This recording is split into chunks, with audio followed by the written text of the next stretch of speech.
Good morning friends. तर आपण मागील लेक्चरमध्ये अमेरिकन क्रांतीचा जो घटनाक्रम आहे त्यावर आपण चर्चा करत आहोत. तर आज आपण या अमेरिकन क्रांतीचा घटनाक्रमाचा म्हणजे दुसरा टप्पा जो आहे, फिलाडेल्फिया येथे जी दुसरी जे परिषद झालेली आहे 1776 आणि 4 जुलै, कधी 4 जुलै 1776 हा अमेरिकन राज्यक्रांतीचा स्वातंत्र्य दिवस म्हणून घोषित करण्यात आलेला आहे दुसऱ्या फिलाडेल्फियाच्या परिषदेमध्ये. त्याच्यामध्ये स्वातंत्र्याचा जाहीरनामा घोषित केलेला आहे थॉमस जेफरसन यांनी.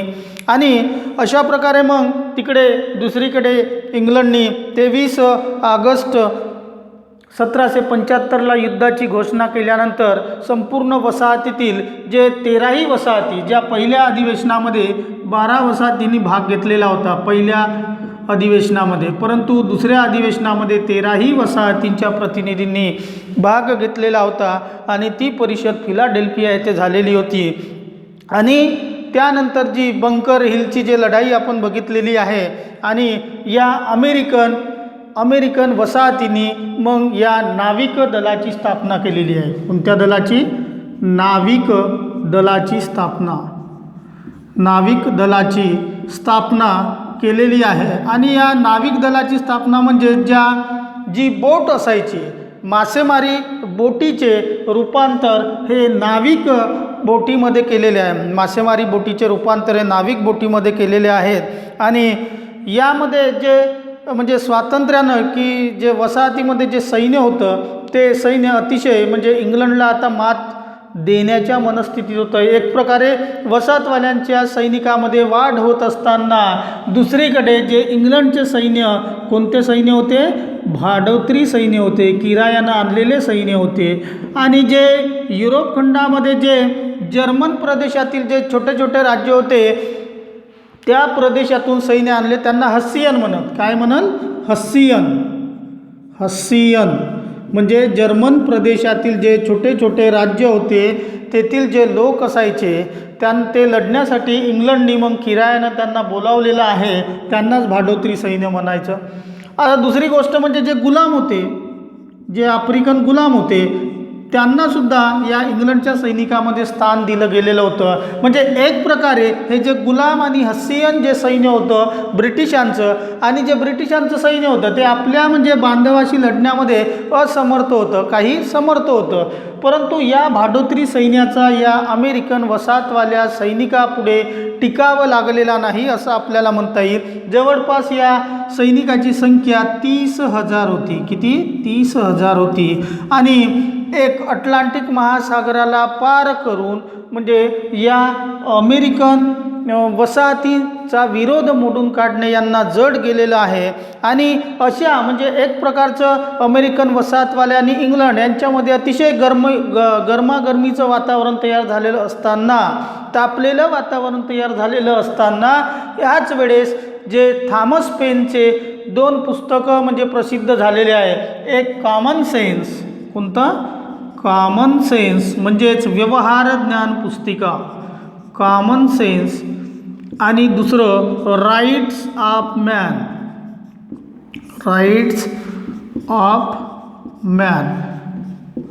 म्हणजे कॉमन सेन्स एक आणि दुसरं rights of man. Common sense म्हणजे व्यवहार ज्ञान पुस्तिका, याच्या प्रती संपूर्ण वसाहतीमध्ये म्हणजे प्रसारित करण्यात आलेले आहे.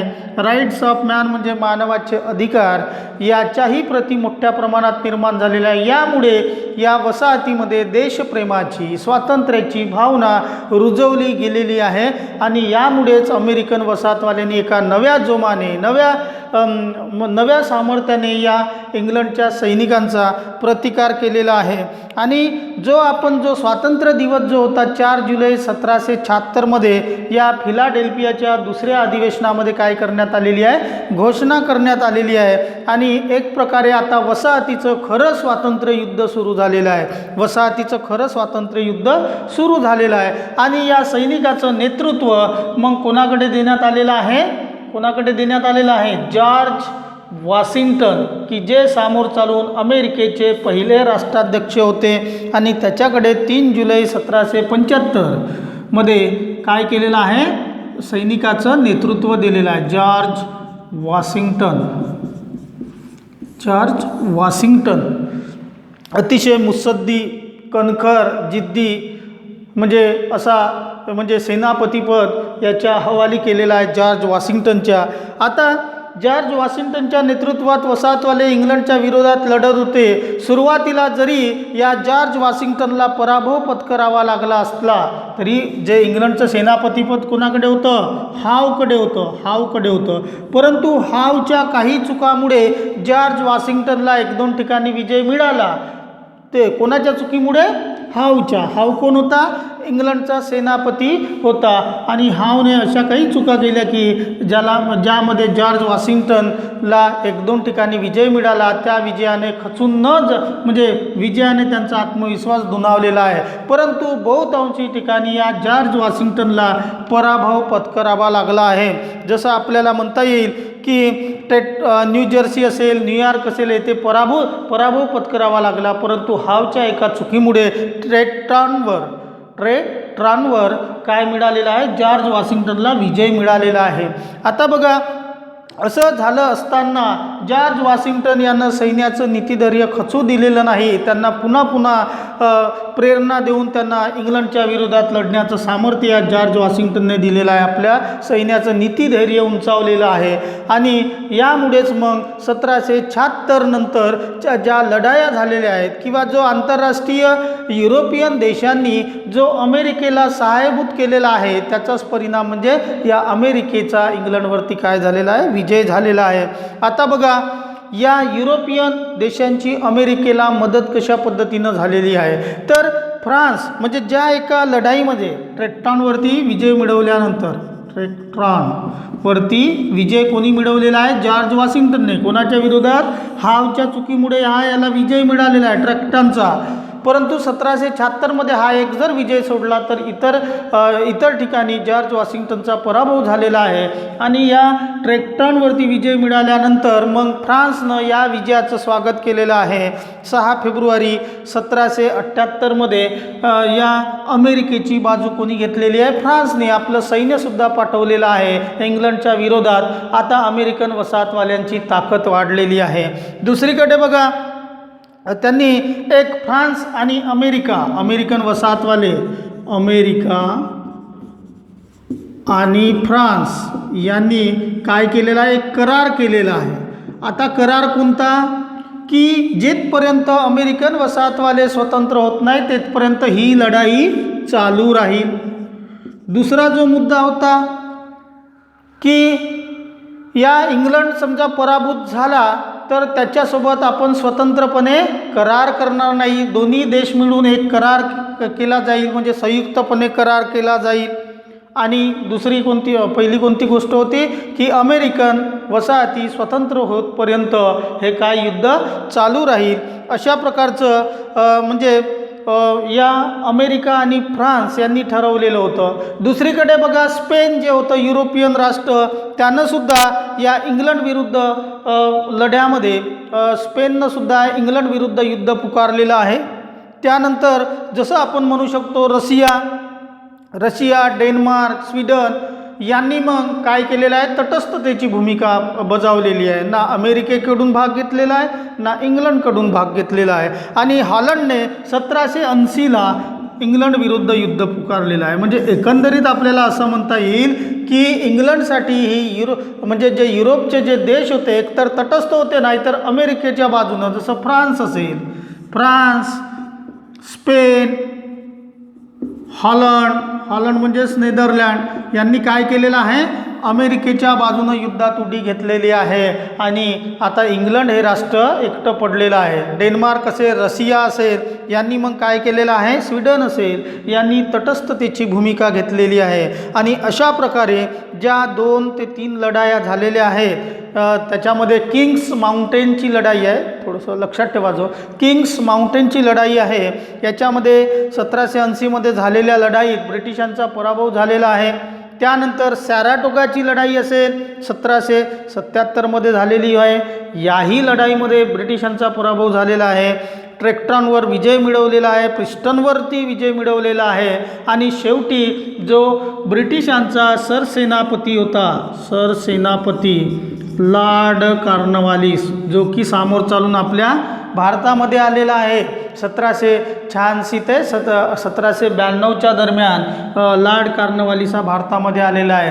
1781ला या लॉर्ड कॉर्नवालिसने यॉर्क टाऊन, नाव लक्षात ठेवा, जो यॉर्क टाऊन इथे अमेरिकन सैनिकापुढे शरणागती पत्करलेली आहे. शरणागती पत्करलेली आहे. कोणी? Lord Cornwallis. नाव लक्षात ठेवा, जो लॉर्ड कॉर्नवालिस की सामोर चालून भारतामध्ये तो आलेला आहे. तिथे पराभूत होऊन भारतामध्ये आलेला आहे आणि त्यांना बरंचसं म्हणजे आपण त्याच्यामध्ये बघितलेलं आहे. आगलं मैसूर तिसरं युद्ध त्यानंच घडवून आणलेलं आहे. आपल्याला जमीन महसुलाची कायमधारा पद्धती त्यानंच राबवलेली आहे. असा हा लॉर्ड कॉर्नवालिस हा इथे अमेरिकन सैनिकापुढे काय केलेला आहे? शरणागती पत्करलेला आहे. कोण्या ठिकाणी? यॉर्क टाऊन इथे. कुठे? यॉर्क टाऊन इथे. आता बघा झालं काय की त्यानंतर आता अमेरिकन वसाहतवाल्यांना विजय मिळाल्यानंतर यांच्या इंग्लंड आणि अमेरिका, फ्रान्स यांच्यामध्ये पॅरिस येथे तह झालेला आहे. कुठे? पॅरिस काय आहे? फ्रान्सची राजधानी. कधी झालेलं आहे? 3 सप्टेंबर 1783. 1783ला तह झालेला आहे. कोणाकोणामध्ये? अमेरिका फ्रान्स वर्सेस इंग्लंड यांच्यामध्ये वाटाघाटी करण्यासाठी काय झालेलं आहे? तह झालेला आहे. आणि या तहामध्ये इंग्लंडने अमेरिकन वसाहतीचे स्वातंत्र्य मान्य केले. कोणत्या तहाने? पॅरिसच्या तहाने. इंग्लंडने अमेरिकन वसाहतीचे स्वातंत्र्य मान्य केले. दुसरं जे आहे, फ्रान्सने मदत केली, तर फ्रान्सला वेस्ट इंडिज बेटा आणि भारतातील काही प्रदेश देण्यात आलेला आहे 1783मध्ये फ्रान्सला. तिसरं जे आहे, स्पेनला फ्लोरिडा आणि भूमध्य समुद्रातील मिनोरिकाचे बेट मिळालेले आहे. आता बघा, स्पेन, फ्रान्स आणि अमेरिकेला काय मिळालं? अमेरिकेचं स्वातंत्र्य मान्य केलं. फ्रान्सला वेस्ट इंडिज बेट आणि भारतातील काही प्रदेश इंग्लंडकडून मिळाला. स्पेनला काय मिळालेलं आहे? फ्लोरिडा आणि समुद्रातील मिनोरिकाचं बेट मिळालेलं आहे. आणि जे चौथी जे कलम आहे या तहातील ओहायो, कोणती? ओहायो ही नदी काय केलेली आहे? अमेरिकेची सीमारेषा म्हणजे सीमा निश्चित केलेली आहे. कोणती? ओहायो नदी. आता अशा प्रकारे आपण ज्या सुरुवातीच्या म्हणजे जसं बोस्टन टी पार्टीच्या लढाईपासून किंवा आंदोलनापासून यॉर्क टाऊनमध्ये लॉर्ड कॉर्नवालिसने शरणागती पत्करेपर्यंत आपण या अमेरिकेचा स्वातंत्र्य लढा बघितलेला आहे. तशी या स्वातंत्र्य लढ्याची सुरुवात 1765 ते 1783 या दरम्यान घडलेली आहे. परंतु ज्या प्रमुख घटना आहे 1773 पासून प्रत्यक्ष विरोध होऊ लागलेला आहे आणि शेवटी 1781ला म्हणजे लॉर्ड कॉर्नवालिस शरणागती पत्करेपर्यंत तो लढा चाललेला आहे. आता याच्यानंतर जे अमेरिकेची राज्यघटना लागू झालेली आहे 1789ला. कधी? 1789ला लागू झालेली आहे. आता झालं काय की 1789ला लागू झालं असल्यानं 1783 ते 1789 हा जो कालखंड आहे 6 वर्षामध्ये अमेरिकेच्या घटनेचा मसुदा तयार करण्यात, कारण या अमेरिकेमध्ये अनेक अनेक प्रकारची विविधता होती. काही जमीनदार वर्ग होते, काही व्यापारी वर्ग होते, यांच्यामध्ये मतभिन्नता होती. आणि 13ही वसाहती या म्हणजे एकच उद्दिष्ट समोर घेऊन आलेल्या होत्या, परंतु त्यांच्यामध्ये अनेक प्रकारची विविधता होती. प्रत्येक म्हणजे 13ही राज्याचं सरकार अलग अलग होतं, त्यामुळे यांच्यामध्ये जुळवून घेण्यासाठी 6 वर्ष लागले आणि त्यांचं एकमत झाल्यानंतर शेवटी संयुक्त राष्ट्र अमेरिका, संयुक्त राज्य America, United states of America हा एक जगाच्या पाठीवर नवीन देश उदयास आलेला आहे. तर अशा या अमेरिकन राज्यक्रांतीचं आपण महत्त्व बघणार आहोत. त्यानंतरचा मुद्दा आता इथे या अमेरिकन राज्यक्रांतीचं महत्त्व सांगत असताना अमेरिकन राज्यक्रांतीचे महत्त्व.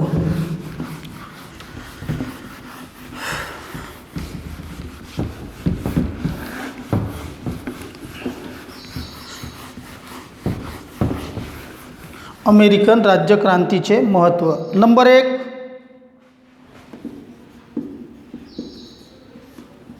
महत्त्व. नंबर 1, जगातील महत्त्वपूर्ण घटना. या अगोदर आपण जसं बघितलेलं आहे की जे धर्मयुद्ध, पुनर्जागरण, प्रबोधन किंवा जो सामंतशाहीचा अंत किंवा कॉन्स्टंटिनोपलचा पाडाव, त्यामुळे एक प्रकारे जी व्यवस्था होती सामंतांचा उदय झाल्यानंतर त्यांचं राज्य संपुष्टात आल्यानंतर एक प्रकारचं मध्यम वर्गाने राजेशाहीचा उदय झालेला आहे. आणि या राजेशाहीच्या उदयानंतर जो राष्ट्रवादाचा विकास झालेला आहे, त्यामधून जो पुनर्जागरण म्हणा किंवा प्रबोधन म्हणा, याच्यामधूनच जो मध्यम वर्गाच्या हाती सत्ता आणण्यासाठी या ज्या काही क्रांत्या झालेल्या आहेत, जसं आपण म्हणू शकतो अमेरिकन राज्यक्रांती असेल किंवा फ्रेंच राज्यक्रांती असेल, या क्रांत्यामुळे मध्यम वर्गाच्या हाती काय आलेली आहे? सत्ता आलेली आहे. तर म्हणजे जगामध्ये जे आधुनिक युग सुरू झालेलं आहे, या आधुनिक युगामध्ये किंवा आधुनिक जगामध्ये ही अमेरिकन राज्यक्रांतीची घटना अतिशय महत्त्वपूर्ण आहे. आणि या घटनेपासूनच सामोर चालून जे फ्रेंचची राज्यघटना असेल किंवा युरोपमधील ज्या काही क्रांत्या असेल किंवा आशिया खंडातील जे काही म्हणजे बदल झालेले आहेत, क्रांत्या झालेल्या आहेत, अमेरिकन क्रांतीपासून जो बोध घेतलेला आहे जगाने, तर यामध्ये लोकशाही, स्वातंत्र्य, समता म्हणजे आपल्याला 100% नाही म्हणता येणार, परंतु काही प्रमाणात अनेक देशामध्ये या अमेरिकन राज्यक्रांतीला एक आधारभूत मानून अनेक क्रांत्या झालेल्या आहेत. म्हणजे जगामध्ये की जे राजेशाही किंवा राजाविना राज्य ही जे कॉन्सेप्ट आहे, ती कॉन्सेप्ट या अमेरिकन राज्यक्रांतीने धुळीस मिळवलेली आहे. आणि जो इंग्लंडचा जो गर्व आहे किंवा गर्विष्ठपणा आहे, तो या अमेरिकन राज्यक्रांतीने दाखवून दिलेला आहे. आणि आपण एक संपूर्ण जनता जर आपण ठरवलं तर आपण काय राजेशाहीला विरोध करू शकू. तर अशा प्रकारची ही अमेरिकन राज्यक्रांतीचं जगामध्ये जे महत्त्व आहे ते अधोरेखित आपल्याला करता येईल. दुसरं जे आहे लोकशाही विचारांचा पुरस्कार. आता लोकशाहीचे विचार जे होते इंग्लंडमध्ये, त्याच्या अगोदर लोकशाही होती, परंतु ही लोकशाही कशी राजेशाही प्रकारची लोकशाही होती. आणि या आपण जे बघितलेलं आहे मॅग्ना कार्टा, 1215चा मॅग्ना कार्टा असेल किंवा 1688ची जे इंग्लंडमध्ये जे क्रांती झालेली आहे, कोणती क्रांती? की राजाचे अधिकार आणि पार्लमेंटच्या अधिकारामुळे 1688मध्ये इंग्लंडमध्ये जे काही क्रांती झालेली आहे, त्यामुळे राजाच्या अधिकारावर मर्यादा आलेली आहे. आणि त्याचंच फलित हो जो राजा या वसाहतीवरती कब्जा करू शकत होता, त्यामुळे जे प्रांत होते 13 प्रांत, अमेरिकन वसाहतीमध्ये 13 प्रांत होते, यांच्यामध्ये म्हणजे एक प्रकारचं बंधन सुरुवातीला इंग्लंडने लादलेलं नव्हतं. आणि ते स्वतंत्र वृत्तीने शांती मिळवण्यासाठी किंवा व्यापार करण्यासाठी किंवा एका नवीन जगामध्ये जाऊन त्यांनी काय केलेलं, अतिशय शांतपणे त्यांनी आपलं जीवन व्यतीत केलेलं होतं. आणि जेव्हा या इंग्लंडचे जे निर्बंध लादले किंवा अतिशयोक्ती केलेली आहे किंवा कराचं प्रमाण वाढलेलं आहे, तेव्हा मग या 13ही वसाहतींनी त्याच्या विरोधात काय केलेलं आहे? युद्ध केलेलं आहे किंवा क्रांती घडवून आणलेली आहे. म्हणजे एक स्वतंत्र वृत्ती या 13 वसाहतीमध्ये दिसून आली आणि या 13ही वसाहतीमध्ये मग काय केलेलं आहे, एक लोकशाहीचा पुरस्कार, मानवतावादाचा आपण बघितलं. थॉमस जेफरसन याने काय स्वातंत्र्याचा जाहीरनामा घोषित केलेला आहे आणि यामध्ये त्याने म्हटलेलं आहे की जन्मताच हा माणूस काय असतो, स्वतंत्र असतो. त्याला त्याच्या मताप्रमाणे जगू द्यावं. जर कोणी त्याच्यावरती आक्रमण करत असेल तर ते आक्रमण परतावण्याचं काम म्हणजे समाजाने केलं पाहिजे. तर अशा प्रकारचा स्वातंत्र्याचा जाहीरनामा त्याने घोषित करून एक प्रकारे एक या क्रांतीमध्ये एक आदर्श प्रस्थापित केला आणि एक प्रकारची एका नव्या जगामध्ये लोकशाहीची सुरुवात झालेली आपल्याला दिसून येतं. त्यानंतरचं तिसरं आहे धर्मनिरपेक्ष राज्य. आता धर्मनिरपेक्ष देश आपण म्हणू शकतो की आपण बघितलं गुलामी आले आफ्रिकेतून, युरोप खंडातले जे कॅथॉलिक पंथाचे जे लोक असेल किंवा प्रोटेस्टंट पंथाचे लोक असेल किंवा स्थानिक रेड इंडियन जे लोक असेल, या लोकांचा भरणा या या राज्यामध्ये होता, अमेरिकेच्या राज्यामध्ये होता. आणि एक प्रकारे म्हणजे आपलाच धर्म श्रेष्ठ नाही तर सर्वांना म्हणजे समान अधिकार, एकंदरीत कोणत्याही धर्माला एक उच्च स्थान दिलं गेलेलं नाही आणि एक धर्मनिरपेक्ष देश म्हणून या अमेरिकेचा उदय झालेला आहे. त्यानंतर चौथा आहे मूलभूत हक्काचा उद्घोष. आता जे मानवाचे जे अधिकार होते हे थॉमस जेफरसनने जे सांगितलेले आहे किंवा थॉमस पेन याचं जे राईट्स ऑफ मॅन या पुस्तकाला आधारभूत मानून किंवा जे आपण प्रबोधनामध्ये बघितलेलं आहे जॉन लॉक याचं तत्त्वज्ञानाचा या अमेरिकेच्या राज्यघटनेवरती मोठा प्रभाव पडलेला आहे. जॉन लॉक असेल, थॉमस पेन असेल, तर थॉमस पेन याचं तर पुस्तकच आहे राईट्स ऑफ मॅन, म्हणजे मानवाचे जे अधिकार आहे त्या अधिकारावर आधारित नागरिकांना काय स्वातंत्र्य बहाल केलेलं आहे. आणि या म्हणजे एक प्रकारे या अमेरिकन राज्यक्रांतीने मूलभूत हक्काचा काय केलेला आहे, उद्घोष केलेला आहे. संपत्ती धारण करण्याचा हक्क, आपले स्वातंत्र्य अबाधित राहण्याचा हक्क, भाषण करण्याचा हक्क, भ्रमण करण्याचा हक्क आहे की नाही. तर अशा प्रकारचे हक्क या अमेरिकन राज्यघटनेने आपल्या नागरिकांना दिलेले आहे. त्यानंतर व्यक्ती स्वातंत्र्याविषयीची जाणीव. पाचवं जे आहे व्यक्ती स्वातंत्र्याविषयीची जाणीव. आपले स्वातंत्र्य, आपले अधिकार काय आहेत, आपले हक्क काय आहेत, या हक्क आणि स्वातंत्र्याचा उपभोग करत असताना आपल्याला कोणते कर्तव्य पार पाडावे लागतील, अशा प्रकारच्या व्यक्ती स्वातंत्र्याविषयीची जाणीव या राज्यघटनेने दिलेली आहे. त्यानंतर गुलामगिरीचा अंत. आता हा वादातीत मुद्दा आहे. गुलामगिरीचा अंत अमेरिकेतून झाला.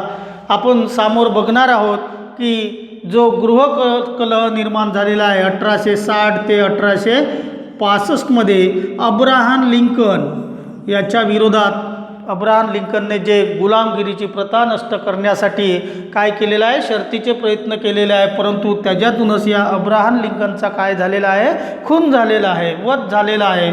अशा प्रकारची जरी या अमेरिकन राज्यघटनेनं जरी आपण एक काय म्हणू गुलामगिरीचा अंत जरी या राज्यघटनेमध्ये घोषित केला असला तरी गुलामगिरीचा अंत झाला आहे का, नाही. शेवटी मग 1865 जो अब्राहम लिंकनला यश आलं, परंतु त्याला आपला स्वतःचा काय आपलं प्राण द्यावे लागले.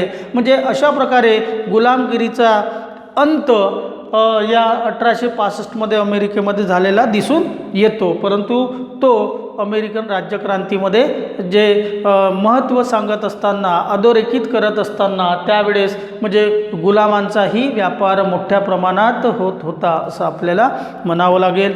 त्यानंतरचं महत्त्व आहे राजाविना राज्य ही कॉन्सेप्ट किंवा संकल्पना. म्हणजे या अमेरिकन राज्यक्रांतीपर्यंत म्हणजे 1776च्या अगोदर राजाशिवाय राज्य ही कल्पनाच कोणाला पटत नव्हती. परंतु ज्या पद्धतीनं सामंतशाहीचा विरोध म्हणजे अंत झाला, त्याच पद्धतीनं राजेशाहीचा सुद्धा अंत आपल्याला झालेला दिसून येतो. तर त्याची सुरुवात या अमेरिकन राज्यक्रांतीने केलेली आहे. धर्मयुद्ध असेल, प्रबोधन असेल किंवा पुनर्जागरण असेल, याच्यातून प्रेरित होऊन या अमेरिकन राज्यक्रांतीने राजाविना राज्य चालू शकते असा म्हणजे सिद्ध केलेला आहे. त्यानंतर अमेरिका या एका नव्या देशाचा उदय झालेला आहे की आपण जसं बघितलं की कोलंबस सुरुवातीला आला, त्यानं भारताच्या शोधात निघालेला होता तो. परंतु तो कुठे गेलेला आहे, अमेरिका खंडाचा शोध लावलेला आहे त्याने. परंतु त्यानंतर त्याचाच जो शिष्य होता अमेरिगो वेस्पुसी याने पुन्हा परत शोध लावला आणि एक नवीन जगाचा शोध या युरोपियन देशांना लागलेला आहे. कारण ते खरे तर पूर्वेकडील देशांच्या शोधाच्या प्रयत्नात होते, परंतु एक नवीन देशाचा शोध लागलेला आहे. आणि तिथे जे स्थानिक जे रहिवासी होते रेड इंडियन यांच्यावरती आक्रमण करून तेथील जे खनिज संपत्ती असेल, समुद्राची संपत्ती असेल किंवा अशा असंख्य म्हणजे जी जमीन होती ती अतिशय कमी भावामध्ये या युरोपियन देशांना मिळत होती. आणि तिथे मग शेवटी जो इंग्लंड या देशाने मग इतर युरोपियनांना म्हणजे परतवून लावला आणि त्यांनी या 13 वसाहती ज्या समुद्राच्या किनाऱ्यावर स्थापन केल्या. अशा म्हणजे एक नवीन प्रदेश मिळाल्यामुळे जो कच्च्या मालाची जे पूर्तता होत होती, जे की युरोपियन देशामध्ये जी औद्योगिक क्रांती मोठ्या प्रमाणात वाढीस लागली त्याला कच्चा माल म्हणजे मिळवण्यासाठी. कारण इकडे एकीकडे काय होतं की तुर्कांनी हे इस्तंबूल हे शहर जिंकल्यामुळे त्यांचा मार्ग बंद झालेला होता आणि नव्या जलमार्गाचा शोध ते घेऊ लागले होते. आणि हा शोध घेता घेता अमेरिकेचा म्हणजे जलमार्गाने शोध लागला किंवा माहिती झाला हा प्रदेश. आणि हा प्रदेश एवढा सुपीक आणि भरभरून जो म्हणजे एक प्रकारे या युरोपियन देशांना म्हणजे एक खजिनाच मिळालेला होता. आणि त्या प्रदेशावरती हे युरोपियन देश तुटून पडले होते. आणि अशा एका नव्या देशामुळे आजही बघा की 250-300 वर्ष झालेली आहेत, तर या देश हा जो अमेरिका हा नवीन म्हणजे शोध लागलेला देश आहे. आणि या देशानं जगावरती काय केलेलं आहे, प्रभुत्व मिळवलेलं आहे. आणि शेवटचं आहे लिखित राज्यघटनाची प्रथा अस्तित्वात. आता बघा लिखित राज्यघटना या अगोदर जी इंग्लंडमध्ये जी लोकशाही होती, ती अलिखित आहे, आजही अलिखितच आहे. परंतु या अमेरिकेनं काय पाडलेला एक नवीन म्हणजे लिखित राज्यघटना की ज्या राज्यघटनेमध्ये 7 कलमे आहेत. किती? 7 कलमे. छोटी राज्यघटना आहे, परंतु लिखित राज्यघटनेची सुरुवात या अमेरिकन क्रांतीनं सुरुवात केलेली आहे. त्यानंतर अनेक देशाच्या राज्यघटनासुद्धा लिखित आहे. जसं आपल्या भारताची 395 मूळ कलम 395 अशी जगातील सर्वात मोठी लिखित राज्यघटना आपल्या भारतानं बनवलेली आहे. आणि या भारतानं जी राज्यघटना बनवलेली आहे त्या राज्यघटनेमध्ये अमेरिकेच्याही काही म्हणजे तत्वांचा पुरस्कार केलेला आहे. त्या तत्वांचा समावेश या भारताच्या राज्यघटनेमध्ये केलेला आहे. तर अशा प्रकारे आपल्याला अमेरिकन राज्यक्रांतीचं महत्त्व अधोरेखित करता येईल. आपण पुढच्या क्लासमध्ये अमेरिकन राज्यघटना, तिची कलम कशी आहे, तिची सुरुवात कशी आहे, तिला किती वेळ लागला, म्हणजे अतिशय म्हणजे किचकट पद्धतीनं की एवढ्या मोठ्या 13 वसाहती विविध राज्याची घटना अलग अलग असल्यामुळे त्यांना सर्वांना सामावून घेणं कठीण गेलेलं आहे. आणि यामध्ये ज्या राज्यघटनेचा जो मसुदा तयार करण्यात आलेला आहे त्यावरती आपण चर्चा करू. धन्यवाद.